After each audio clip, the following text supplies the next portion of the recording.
Welcome to Fluent and Chill. I'm Fluent. He's chill, and we're here to help you with sports and with life. Jay, how you doing, man? Running good this morning, brother. Let's do it. Ooh, we got a full slate. We finally, we still don't have a name, so we're still looking for it. We're playing the name game, but we're going to call it for now your time. This is where you're going to set up the content. We're going to ask, or I'm going to ask a bunch of questions that you guys have sent in. So we got 4 good ones from the listeners, from the viewers. We're going to talk about a conspiracy every week. So we do 3 shows a week. Once a week, we will talk about a sport. Right now, it's sports conspiracies. You never know where it might go after that. But I've got a sports conspiracy that we're going to talk about. And you know we both love conspiracy. So I think this will be a fun part of the show that we start to do. We're going to talk about the 4 hottest teams in the NBA. And the names might surprise you. But first, Week 18. Only the second Week 18 so far in the history of the NFL. People forget 1993 where there was 2 byes. There was also a Week 18. So we'll put that out there. So let's talk about Week 18. Some of the games we got right. Some of the games we got wrong. Because, of course, we're setting ourselves up for Friday's episode where we're going to make all our wild card predictions. You never know. We might throw some of them in today as well. So let's kick it off. We only got, let me see, 1, 2, 3. We both whiffed on 4. The first one, listen, I don't know that they were heads were in it. I believe the Packers had already clinched the first round bye. They lose to Detroit. I think it says less about Green Bay because I think they kept their starters in because they didn't want them, sitting for 2 weeks, 3 weeks basically until they played and get rusty. So I get that they didn't give it their all. Or does it say more? For me, it says a little bit more about Detroit. They're really fighting hard for Dan Campbell. I looked at that team, Tone. I think 6 games they've had where it came in. It was a 1-possession game. 6 games they lost this season. 7 of their losses were within 8 points. So I don't know if you count that as a what possession. Yeah, because it's 2 point. Yeah, 1-possession games, and these guys are absolutely going after it for this coach. And I wasn't really that keen on him initially because his initial interview, he sounded like for lack of a better term, he looked like a nut. We're gonna bite you on the knee, and then we're gonna take out an ankle. And I'm thinking to myself, did we get this right, or do we need to re-interview because I think we might have screwed this up. Don't forget his name tag on his office was the man. The man, which was the name tag on his office. So, he wanted the lion. He wanted to come out with a lion on a chain. There was a lot of raw kind of college stuff that I didn't think would translate to the NFL. But when you got down to the crux of it, he actually does know football. And not only does he not know football, not only does he know football, he actually knows how to get these guys motivated. These guys play really hard for him. Tony, I think that Jared Goff got a really bad rap. Jared Goff is a really good quarterback, and I don't think that he's better than Matt Stafford, but I don't think it's like this neither. I think that it's very close between him and Matt Stafford, and I think that with this, and Jared Goff isn't that old neither, Tone, which means that he still has time to develop. Right, and you can still put some pieces around him and possibly make Detroit into a playoff team. So I thought that they were going to be bad this year. To be honest with you, so I didn't think they'd win a game this year.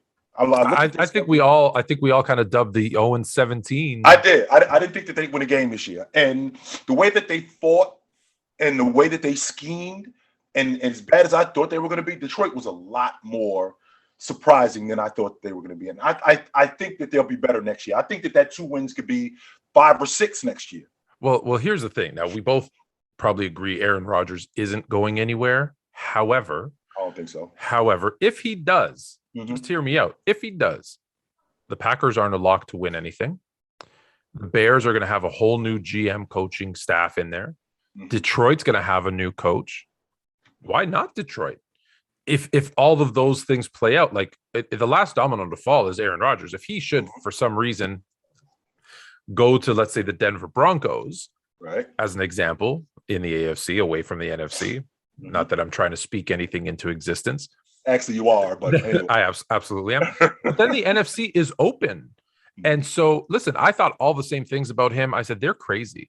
And then worst of all, they hired their GM after their coach.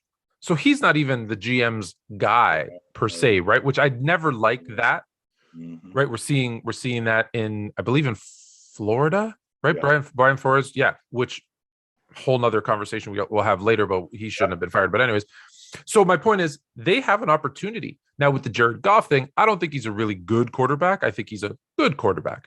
I do also believe that him and Stafford are close, but that's because I'm not very high on Stafford. You're kind of bringing Goff up to Stafford. I do. I'm bringing Stafford down to Goff. Well, but let me ask you this. I think the difference isn't that big. Let me ask you this, Tone. When you talk about Jared Goff, okay, there's below average, there's good, and there's elite.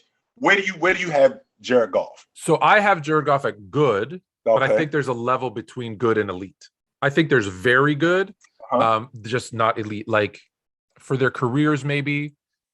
I'm trying to think of who would be very good. Like Phillip Rivers was very good. Ben Roethlisberger was very good. I don't have that. Eli Manning was no. I have Eli Manning at good, but he had two very good runs. Is what Eli Manning had, and so there's that level where they're better than good. Right? Like they could be your franchise quarterback. Heck, they could lead you to a Super Bowl, but they're not in the same. You're not having the conversation with Tom Brady, Patrick Mahomes, Aaron Rodgers. Like those guys are elite and they deserve to be kind of on another level. So I have an extra tier, I guess, in there. Right.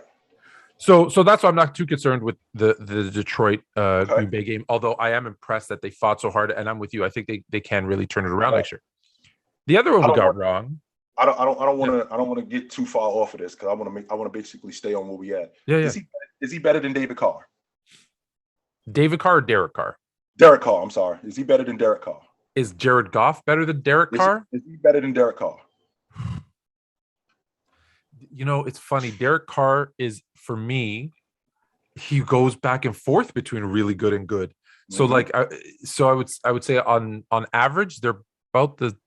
I would Derek Carr just by a hair. So you give the edge to Derek Carr by I give by hair, but you think Burrow is better than him? Oh, I think Burrow is better than him. Yeah, Herbert's better than him. Herbert is better than him. Yeah. How about Hurts?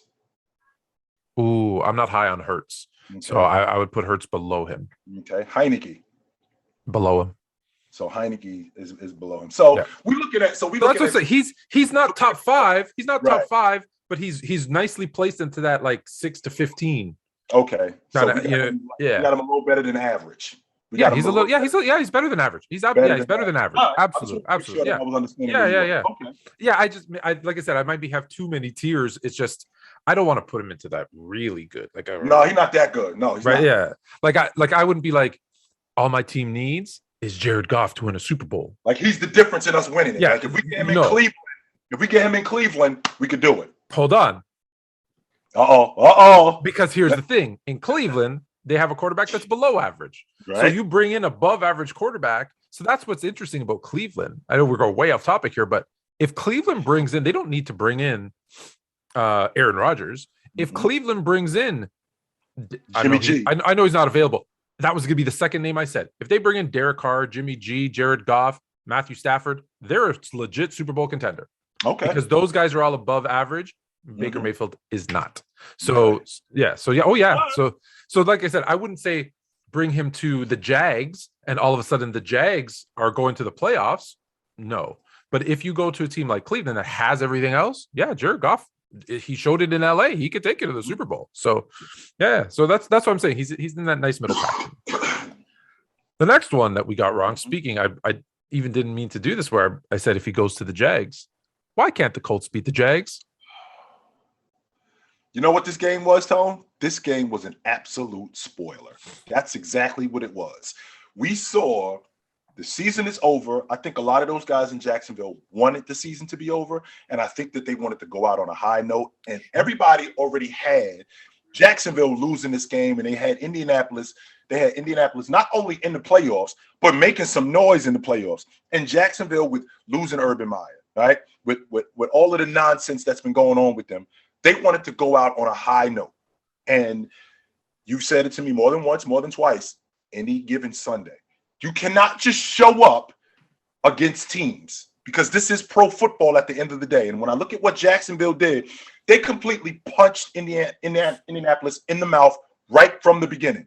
right from the beginning. And I think, to be honest with you, Tone, I hear a lot of talk about how I'm drawing a blank with their quarterback. Carson Wentz. Not Wentz. Oh, the other Trevor Lawrence. Lawrence, that's what I'm talking about. I'm hearing a lot of chatter about, well, did they make a mistake? Let's make sure that we clear, Tone. Troy Aikman was 1-15 as a starter his rookie season, right? Peyton Manning, 3-13 as a starter as a rook. So let's give this kid some time to develop and turn into a quarterback, because he does have flashes of where he looks like we can build this thing around him. Absolutely. But for Indianapolis to come out the way they did, and for Carson Wentz to just completely have that offense stalled, is unacceptable, and that is not a playoff team. And Jonathan Taylor's season was wasted. That's what I was going to say too. Is Jonathan Taylor's great season is wasted on that team. And here's the thing: every analytics expert that I know sat back in their chair with a really big smile, because when they told you the Colts are 0-5 against the Jags, here's how they perform. They can't go in there and win. They're going to lose. Don't be surprised if this upset happens. Everyone's like, you're crazy. The Colts are a playoff team. Right. I guess numbers do matter sometimes. Yes, here's the thing, though. You brought up Trevor Lawrence, and people want to do this. And I happen to have this handy because you brought it up. So it's actually really good. So they say Trevor Lawrence, 2-14. This was, I'm assuming, prior to that game. Mm-hmm. TDs to interceptions, 10 TDs, 17 interceptions this season, 3,400 yards, 6.0 yards per attempt.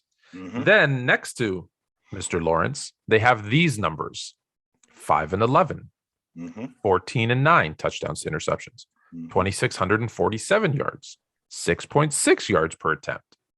That's Jamarcus Russell.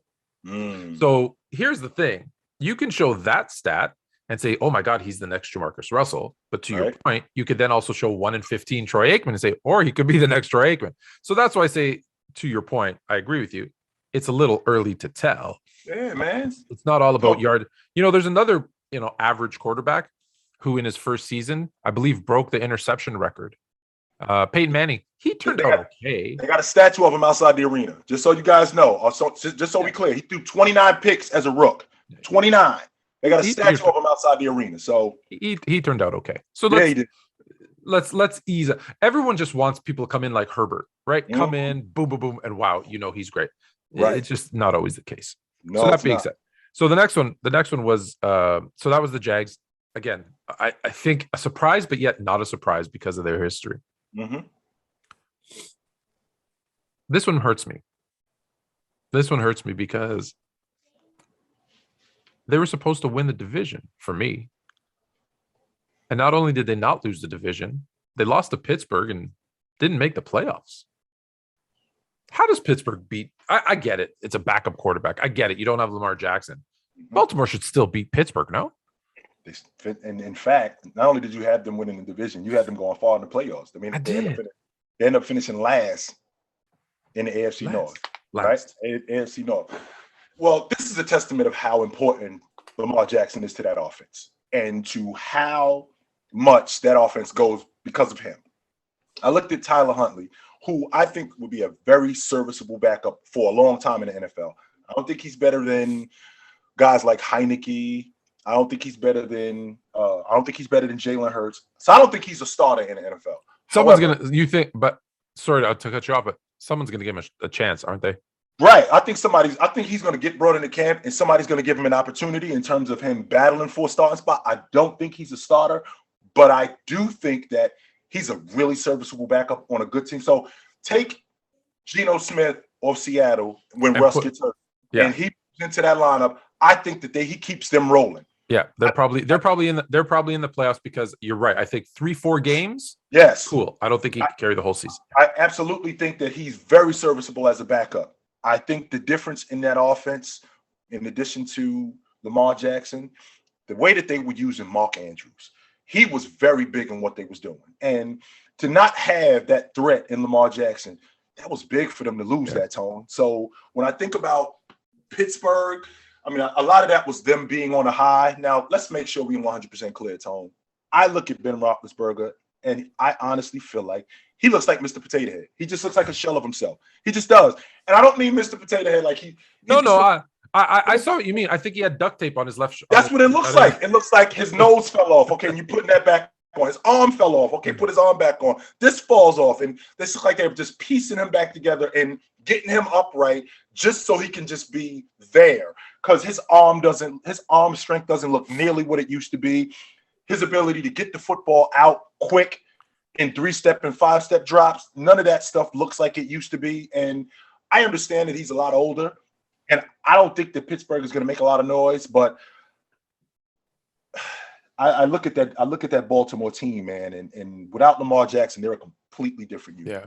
The thing I want to bring up about Roethlisberger, rarely do players retire where we all kind of agree, right? The player and the fans and the coaches, everyone's like, okay, you're done. Yeah. But this is one where I think everybody knows it's over. You know what?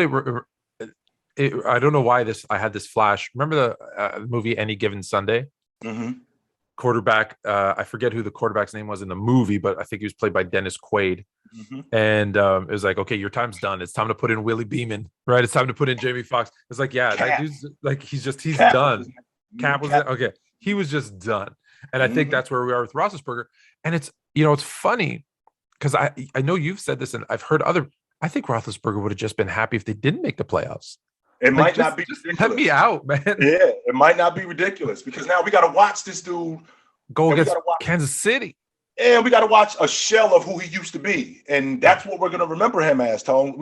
And I don't want to do that because I remember Roethlisberger as an elite quarterback. I don't remember him as a good quarterback. I remember him as an elite quarterback for a lot of years. I did not like watching, I think it was Jerry Rice in Seattle. I didn't like watching Shaq in Cleveland. Like I don't, look, if you're still good, right, I'm okay. But when it's clear that it's just like, to see Shaq put on a Boston Celtics jersey, I was thinking, stop it. Oh, that would really hurt. That would hurt me. What we doing here, yo? The last one that we got wrong, and I'm really Seattle. Yeah. Because they're really good, right? They're a playoff team if Wilson isn't hurt, right? Yeah. You got to remember too that Arizona didn't have anything to play for. They was already in the playoffs, right? They were already in the playoffs. The difference was the Rams and the 49ers, because if the Rams end up winning, they win the division. Arizona didn't have anything to play for.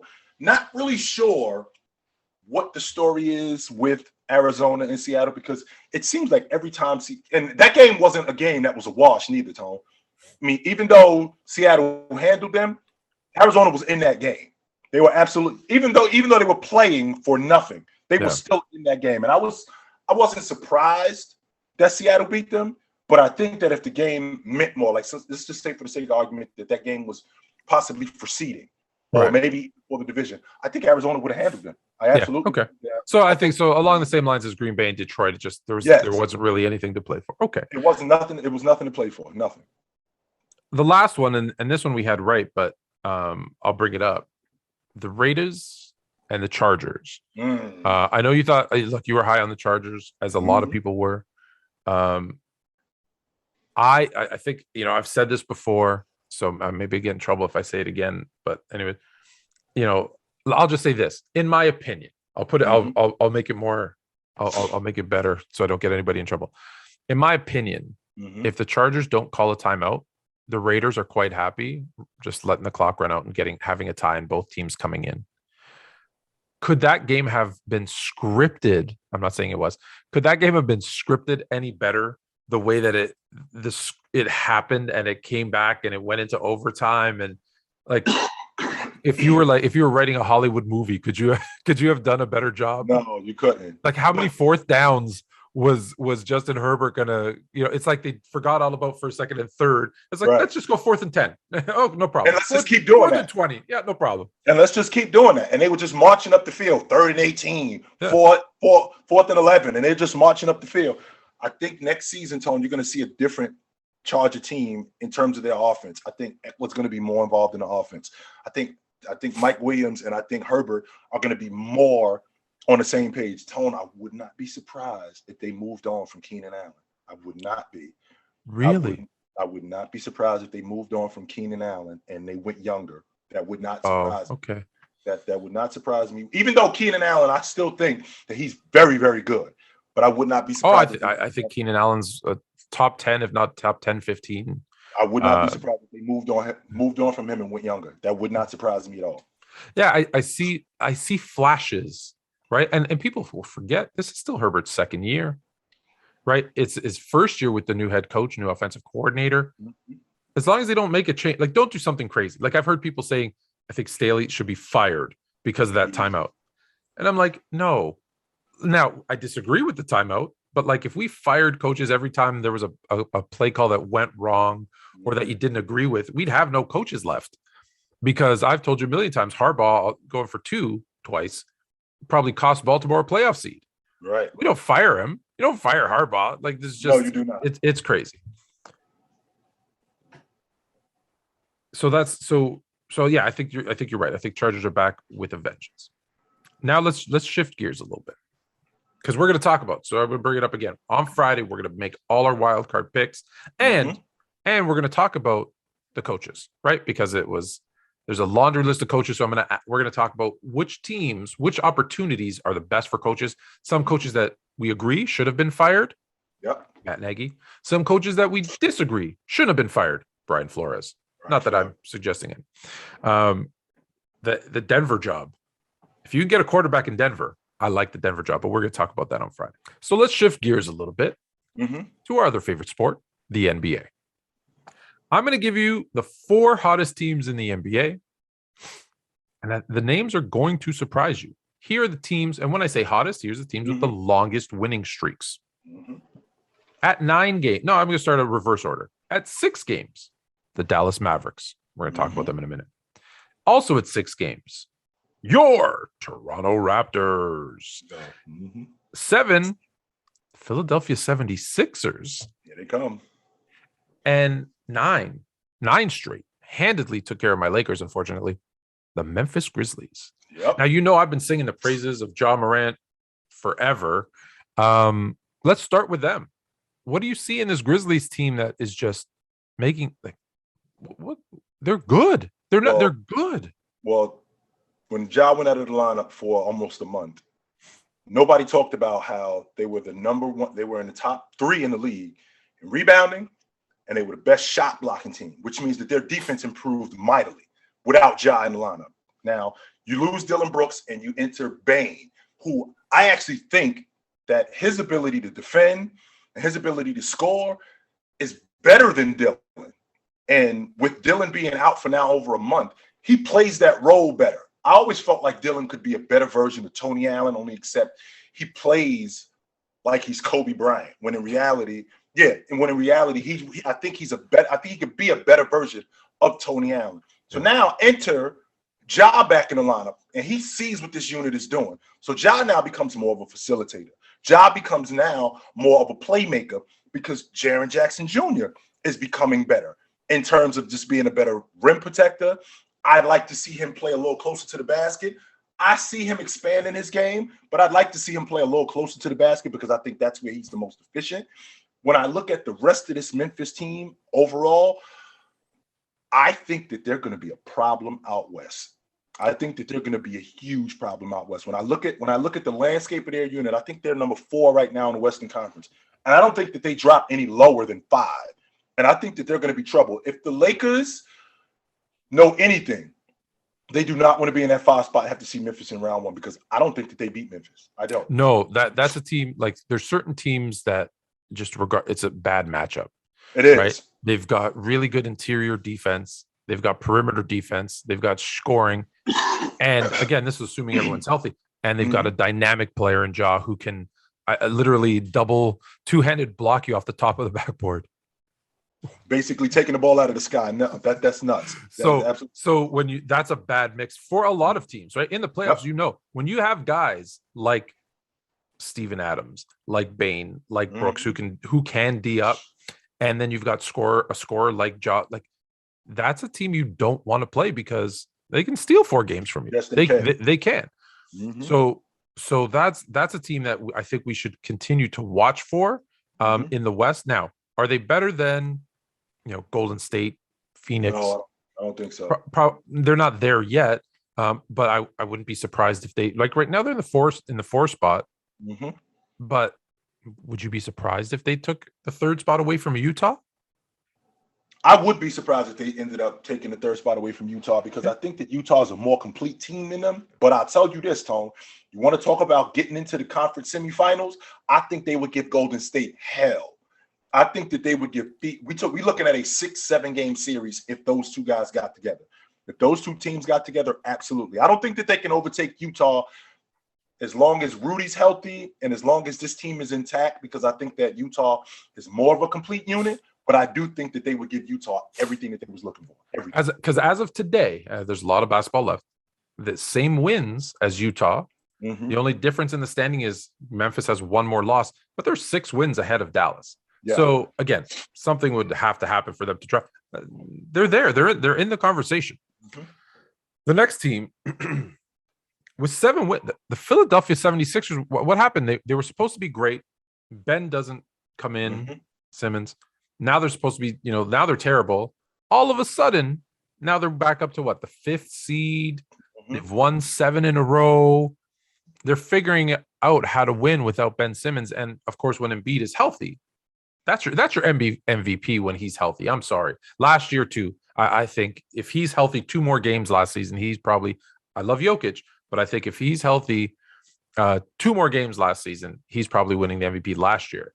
Mm-hmm. So do you think, Are they more likely, now that they're winning, are they more likely to give up Simmons for a couple of smaller pieces versus the superstar they were trying to get?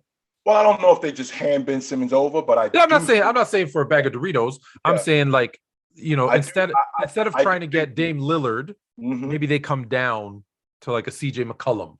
Well, I don't know, to somebody like I'm saying equivalent player. Like CJ McCollum. Well, I'll tell you this, Tone. When I look at this Philadelphia unit and I look at the Eastern Conference and how much better the East has gotten, what we discount how much better Philadelphia has gotten as a defensive team. Like Maxey is so much better defensively this year.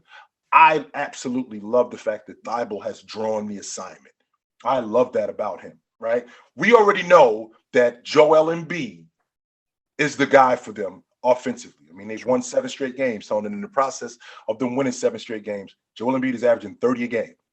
He is the engine offensively that makes them go, and defensively that makes them go. Now, in terms of getting another piece in for Ben Simmons, I don't think it's ridiculous to think that to get another B-level player in,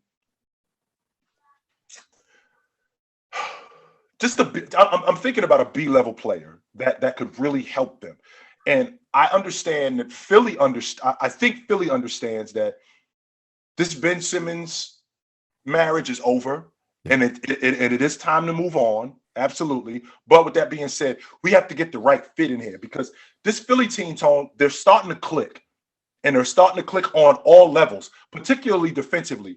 And if we're going to get somebody in here, we got to get somebody in here that clicks with us, not just offensively, defensively too.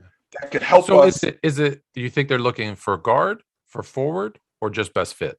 Like, I think make a run at like a Sabonis. I think Sabonis would be great for them, but I think that another playmaker on the perimeter who can score the basketball, because I think you got your box work in Embiid, and Embiid does it in different areas. Not only does he do it on the box, he does it in the mid-range, right? Not only does he do it in the mid-range, he shoots the long ball. So we have our primary scorer, just like Brooklyn. That's why I think that when I think about Brooklyn, I think that Irv and James Harden, we got kind of stepping on each other because I think you already got your buckets in Kevin Durant. It's just a matter of putting all of that other stuff together, and that hasn't worked. But that's here or there. When I'm thinking about Philadelphia, I think about just getting another playmaker in there, just a guy who can maybe give you another 17 to 19 a game on the perimeter. And so he's not available. He's not available, but like what the Bucks did, picking up Drew Holiday. Mm-hmm. That would be if they could get their version of a Drew Holiday, which is rare. That would be like perfect, right? Absolutely. Because Maxey is actually turning into what Doc Rivers thinks that he could be. Yeah. He's absolutely turning into that. And Tobias Harris has been up and down during the season, which hasn't really helped them. I mean, the difference in them playing the way they're playing is absolutely Joel Embiid. He's done everything for them. But defensively, this team has gotten much better. And I think that's the difference in what they're doing. And if they could get another if they could get another playmaker on the perimeter, I think that they're going to be trouble.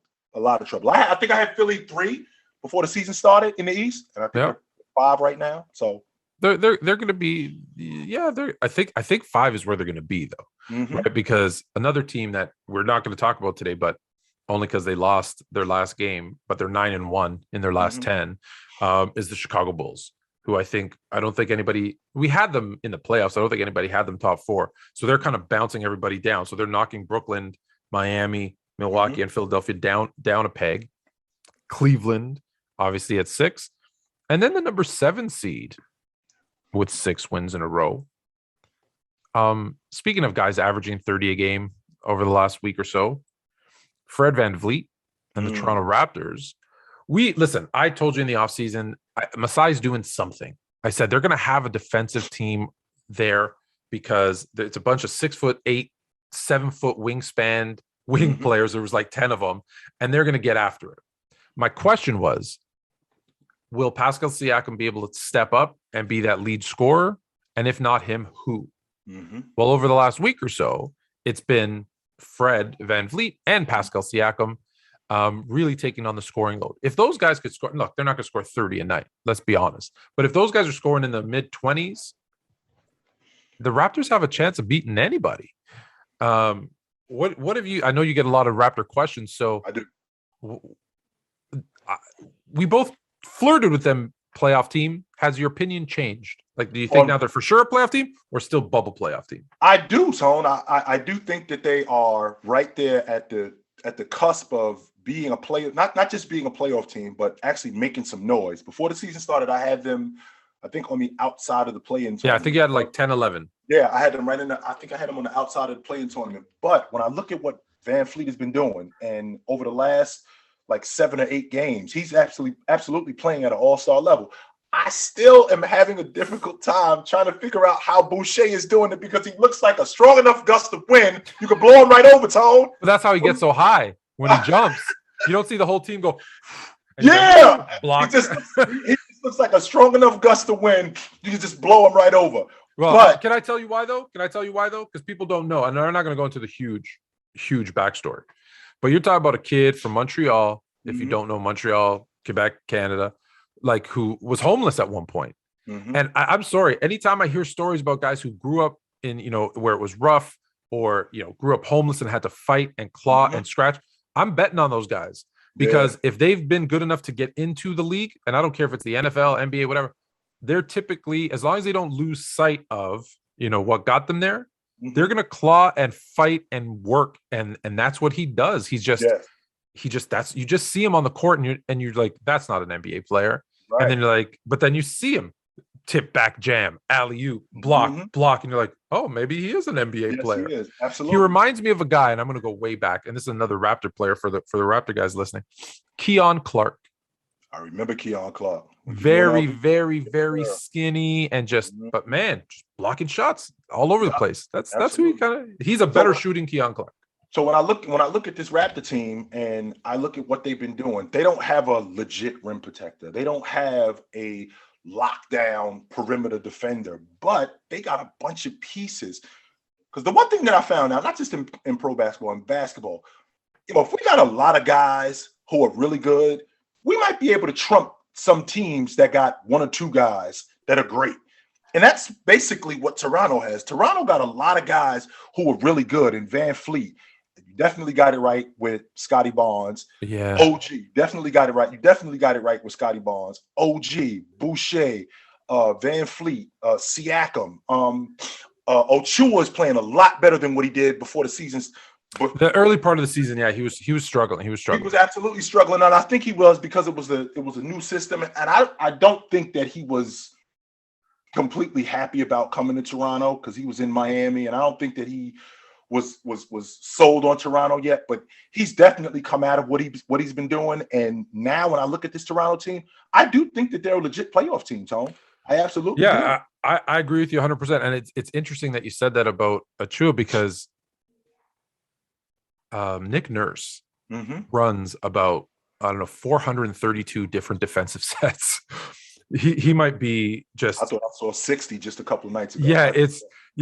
And so when you're that focused, and you know this, anyone who's played knows when you're putting that much effort into defense, be it from the mental aspect and from the physical, it does take away from your offensive game. And I think you have to figure out, how do I do all those defensive things that I'm asked to do and still have something left in the tank on the offensive side? Because I saw him missing layups, missing dunks. Like, I mean, there was a game I think I saw him miss 3 dunks in a row.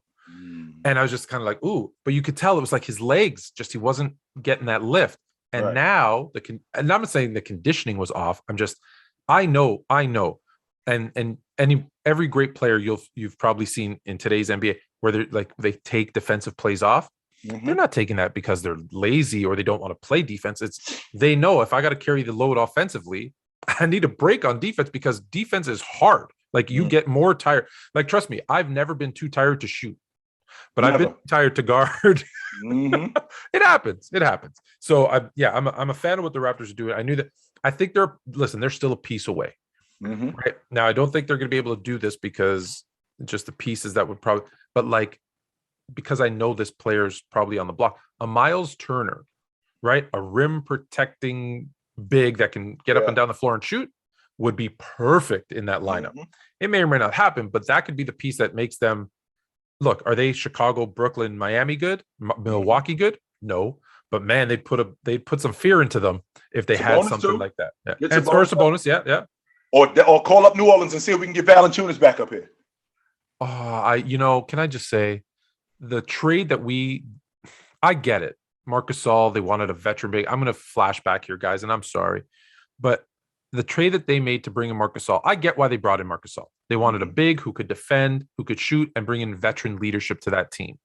However, they gave up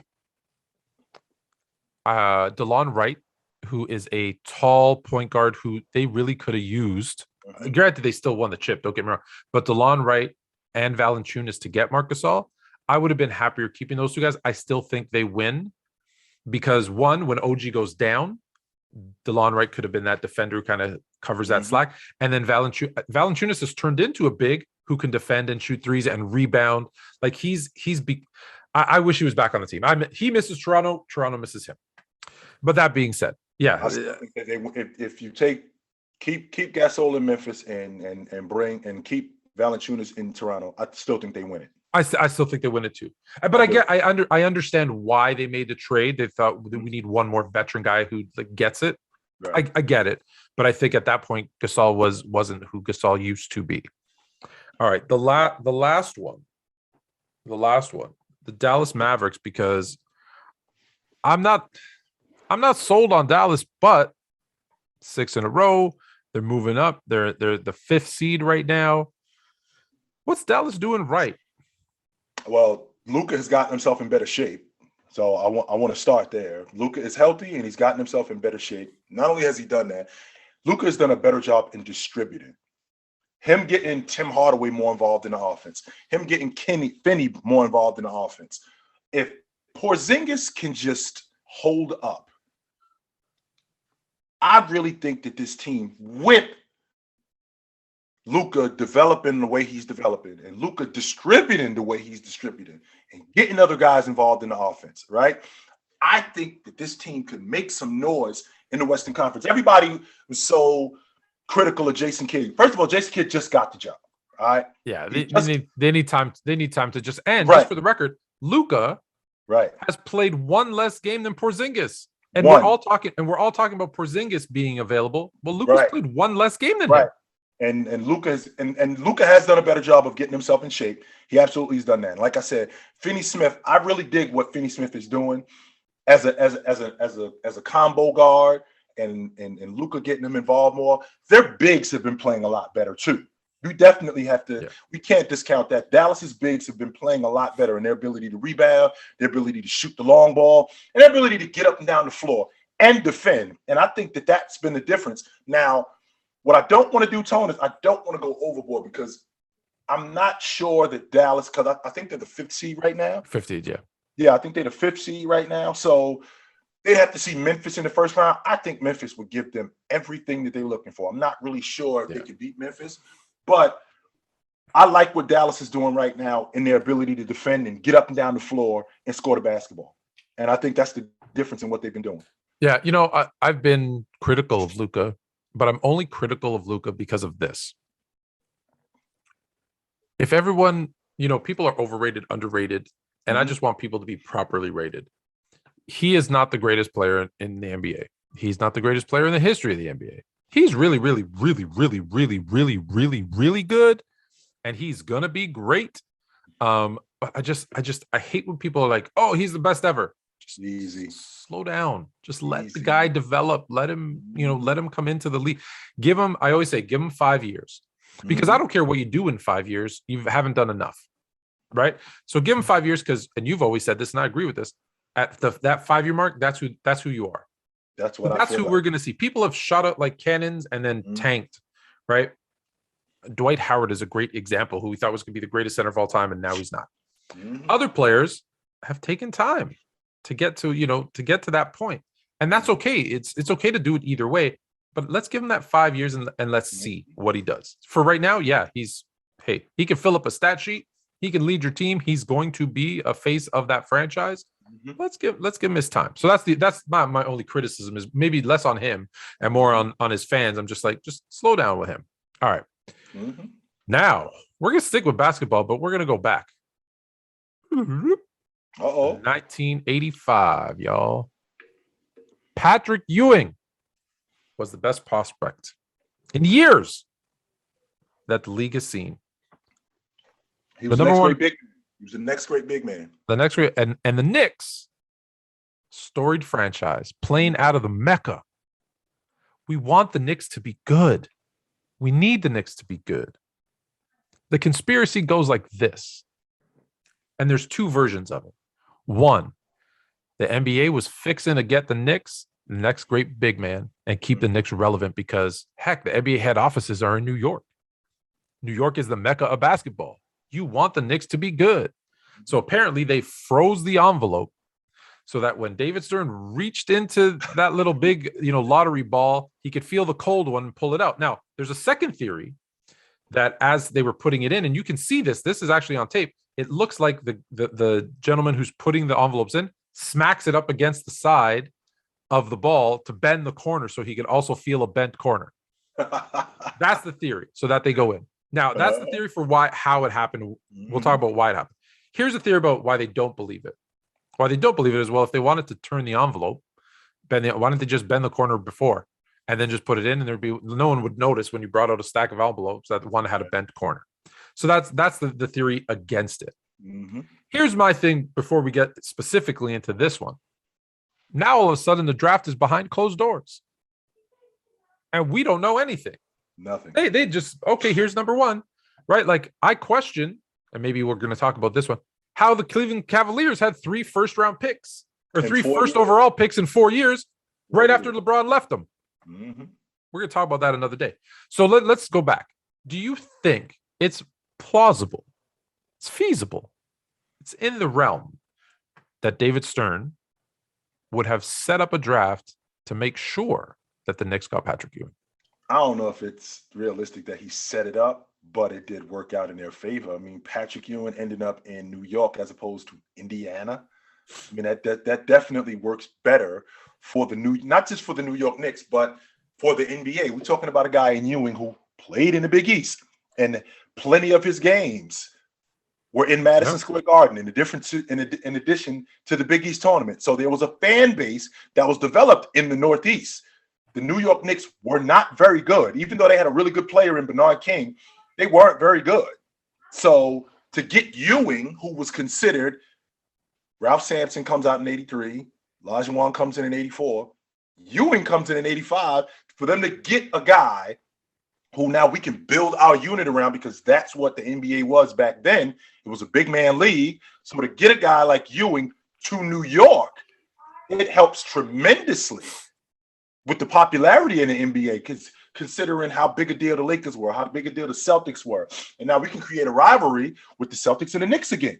We can create a rivalry with the Lakers and the Knicks, and we can showcase a guy like Ewing. I don't think we can really showcase Ewing in Indiana. We can't really showcase Ewing in Cleveland. Now, if it's possible that we could get him in New York City, could we do that? Is it legit? Is it legit to think that? If nobody ever found out, sure. No so let's put this into perspective too, right? Because people are thinking the NBA, why would the NBA do that? Remember, we're talking about 1984, 85. Mm-hmm. There's no internet. There's no globalization of the game. In fact, no social media. Yeah. In fact, the NBA was struggling. We might have lost the NBA if it weren't for Bird and Magic, who surprisingly end up right. Thankfully in LA and Boston. And in the finals. And in the finals, right? So now it's starting to pick up steam. Let's be honest, because of Larry and Magic, the NBA starting to pick. What's next? Well, let's look at the teams below the Knicks that year. Indiana, not a big market team, not going to draw a lot of attention. Golden State Warriors. So we're not talking about the Golden State Warriors of today. This was a joke of a franchise back then. Who are the teams above New York? Because when you say, well, why New York? Why not another team? Well, next up from New York is the Kansas City Kings. Well, we know what happened with them. They moved to Sacramento. Yes, and the Los Angeles Clippers. Well, no offense, they're still the Clippers. Yes, they are. They're the second team in LA. And then you have to go up. Then you're going up to there's Seattle and some other. But even then, what do you want? You want that marquee franchise. And in the 80s, that was still the Knicks. So is it crazy to think they wanted Patrick Ewing in the Knicks? And is it crazy to think they may have not flat out rigged it, but if someone said to me, yeah, they kind of said, hey, if all goes well. Yeah. Well, if we can work this out and it happens to work out that he ends up in New York, that does wonders for the NBA. Because again, we talk about a team like the New Jersey Nets. As big a deal as the Nets are, they were not the Knicks. Absolutely no. So Indiana, they're not the Knicks, right? As big a deal as the Clippers are, and they're in Los Angeles. Even if Ewing ends up there, it's not the Knicks, and they're not the Lakers. No, they are not. So and who does it hurt? So if he goes to the third worst team in the Knicks, who does it hurt? It hurts the Pacers, and it hurts and the Warriors. But who does it help? It helps the entire NBA because now you have a marquee player in a marquee city, and guess what? What they were working on back then was TV deals. Yes, they were. So now, and because of revenue sharing, well, it helps the whole league. Right. So is it safe to assume, all right, two teams, sorry guys, you're not going to get the best player here, but you're going to get the money. You're still going to get money from this great player, and it helps everybody else who wouldn't have got him in. So yeah, this is one of those conspiracies that, and I guess this will be the last thing we do with every conspiracy. We're going to say yes or no. So let's stamp it. I'm going to say yes. No. It's not ridiculous, but no, Tom. All right. Well, that's it for conspiracy. We're gonna get another. Send us your conspiracy ideas too, because we're gonna do one once a week. So we do 3 shows a week. Every week we're gonna do one. I think he's lying. All right. So let's go to your time. These are your questions that we got via TikTok, YouTube, on Spotify. You can all of those places you can send us messages. So the first one. So I'm gonna bang out the first 3. Because it's basketball, football. I'm not say bang up, but we can answer them pretty quickly because I want to get to the last one, because the last one was actually a letter that was written, which just makes my heart warm a little bit. I'm going to paraphrase it, mind you, but all right. Kawhi Leonard or James Harden, who has a better chance when they retire? Who's going to have the better career when they retire? Leonard, and I say Leonard because he was the difference. On all the teams that were winning that he was on, he was the difference on those teams. James Harden, he's going to be remembered. If it ended today, he's going to be the guy remembered for not being able to get it done in the playoffs. That's who he's going to be. He broke down in the playoffs, or he underperformed in the playoffs. Meanwhile, Leonard, he was the difference. Despite what he was as a defender, even in addition to what he was as a defender, as he was as an offensive player, what he did in the playoffs made the difference in what these teams did. And that's what he's going to be remembered as. A few weeks ago, someone asked me if Damian Lillard was going to be remembered like Charles Barkley, because he's most likely he's not going to win a ring, for sure not in Portland. And I said, no, I said, interestingly enough, I said, no, that's probably James Harden. Mhm. And they said, what do you mean? I said, well, James Harden's an MVP, great scorer, does a bunch of stuff, superstar player. Not that Dame isn't, but who I don't think is going to ever get. I don't think he's ever going to win a ring. I really don't. At least not in Even Portland. even on this Brooklyn team, I don't think they're going to win. So I said, I think he's more likely to be like Barkley. And then what do we, today we get tricked by what we think today, but we know now because we see the way people talk about players from 20 and 30 and 40 years ago. 30 years ago, mind you, I want to remind people because I keep thinking 30 years ago was 1970. 30 years ago was 1992. Yes, it was 1992. Yeah, I don't like to think about that, but that being said, I'm thinking in 20 years from now or 20 years after he retires, they're going to look back and statistically they're going to go, wow, James Harden was a really good shooter. He put up a lot of points. He went to the free throw line a lot.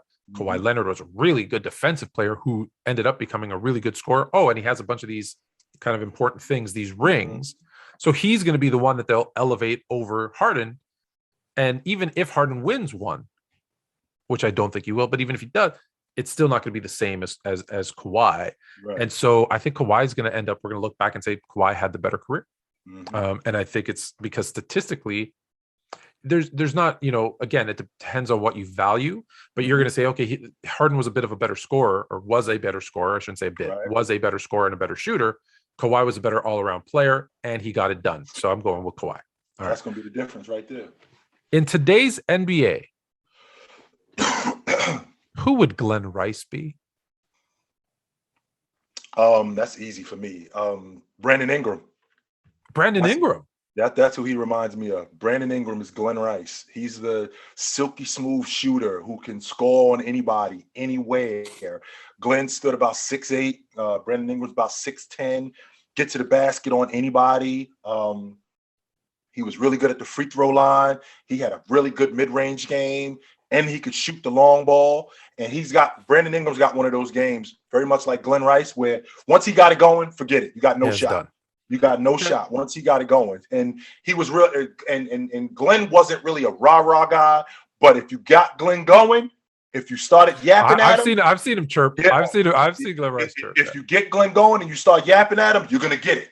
Absolutely. So, and that's kind of who Brandon Ingram is, where he's not much of a chirper. He's not much of an emotional guy. But if you start yapping at him and you get him going, yeah, you'll get it. Absolutely. So if I had to pair the two, Brandon Ingram and Glenn Rice are in the same category with me. That's a really, I didn't think of that one. That's a really good one. I instead went with he's the son or the baby or the mixture of. I said he's Chris Middleton's and Klay Thompson's baby. Right? He's better than Klay. He's better than Chris, but plays similar style. Right? He does a lot of things that Klay does, but maybe not as good. Great shooter. Don't get me wrong. Glenn Rice was a great shooter. Maybe not as good as Klay. And so I had him right in the middle. So I said he's like their baby. So that's where I put him. But Brandon Ingram's a good one too. I like that. All right, I'm going to name you four quarterbacks. The assumption is, and you have to rank them 1 through 4. If none of them ever won a Super Bowl, taking Super Bowls off the table. They've never won them. Okay. Tom Brady, Peyton Manning, Joe Montana, and this must be a Dallas Cowboy fan who sent this one because the last one is Troy Aikman. So no Super Bowls. No Super Bowls. Just ranking these guys as quarterbacks. Who's the best? When I think about a pure passer, just a guy who can deliver the football tone, 3-step drop, 5-step drop, there he is, hit him. Manning's the best that I've ever seen. I've never seen a better pure passer of the football. When I think about a guy who is just ice chill, that when the game gets chaotic, it's almost like that it's a calm comes over him. That's Joe Cool. And I've never seen anybody that's like that at all. Tom Brady is the guy who will just do whatever it takes to get it done. And it just doesn't matter what it is. I'll do it. Whatever we need to do, I'll do it. Absolutely. So, and if we're talking about just these 4 guys at the top of that list, no Super Bowls, at the top of that list, I think it's Joe Cool. I think it's Tom Brady. I think it's Peyton Manning. And then number 4, you told me. Troy Aikman. Troy Aikman. So I, you I have think Tom Brady. You have Tom Brady one still. I think Joe Cool's one. Oh, Joe's Brady. two. Joe Cool's one. Brady's two. Manning's three. Troy Aikman's four. Troy Aikman was a product.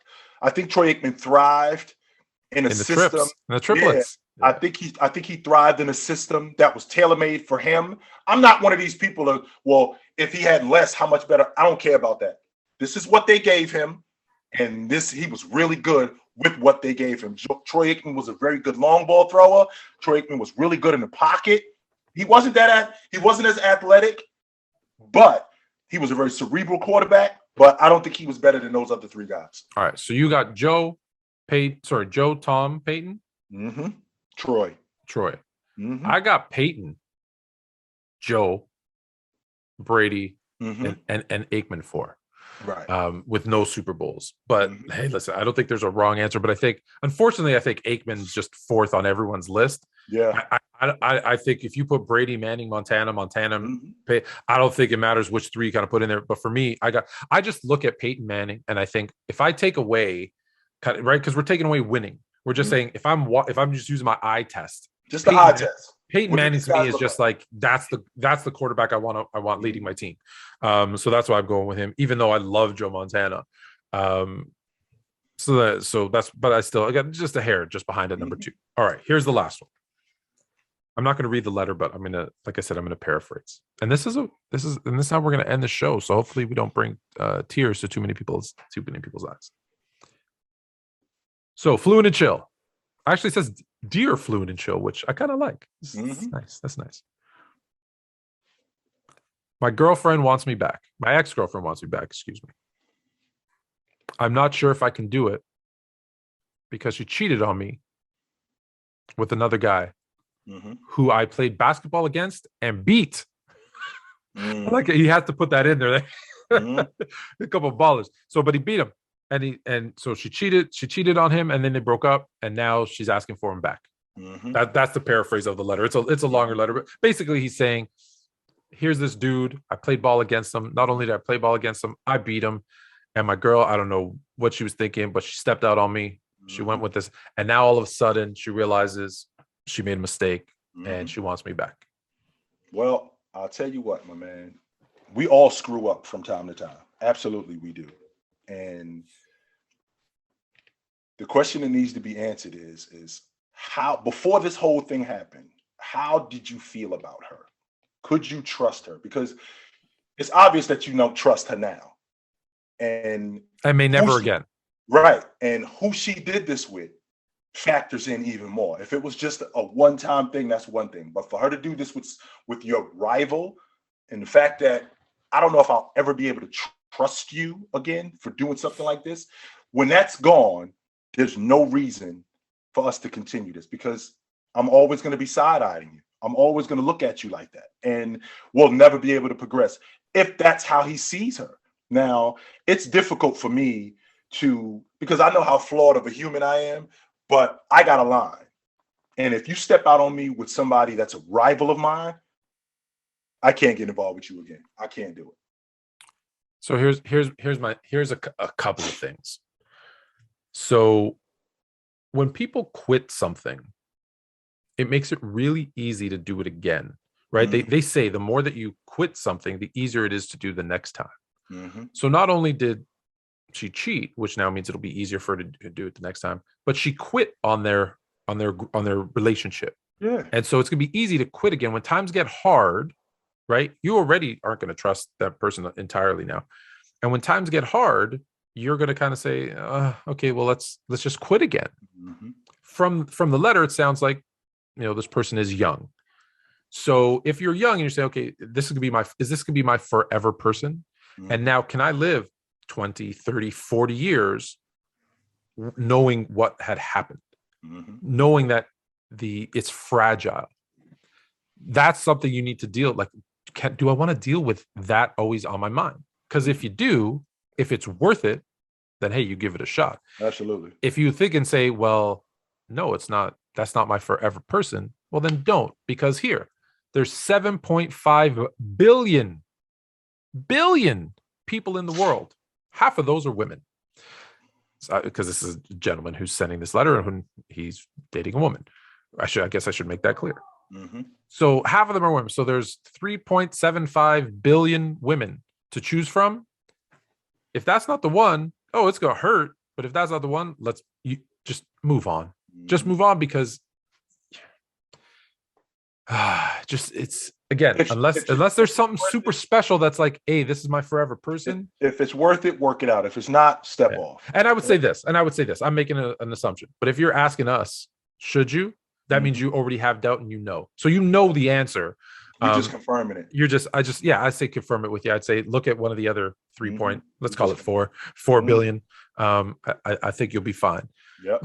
So remember, that's it for this edition of Fluent and Chill. I hope that helps you. If you want, please feel free to send us another one and follow up. Mm-hmm. But that's it for Fluent and Chill. Next, nothing. We're going to make that a thing. We're saying no thing is off limits. Basketball, football, sports, life, relationships. You let us know. We're here live Mondays at 8 on TikTok. Spotify has the podcast Wednesdays and Fridays exclusively. YouTube, you can find it at Sports Fluent. You can find it at Chilltown Hoops. And you can find the links to both Sports Fluent and Chilltown Hoops on sportsfluent.com. So come check us out. But until later this week on Friday, take it light, but take it.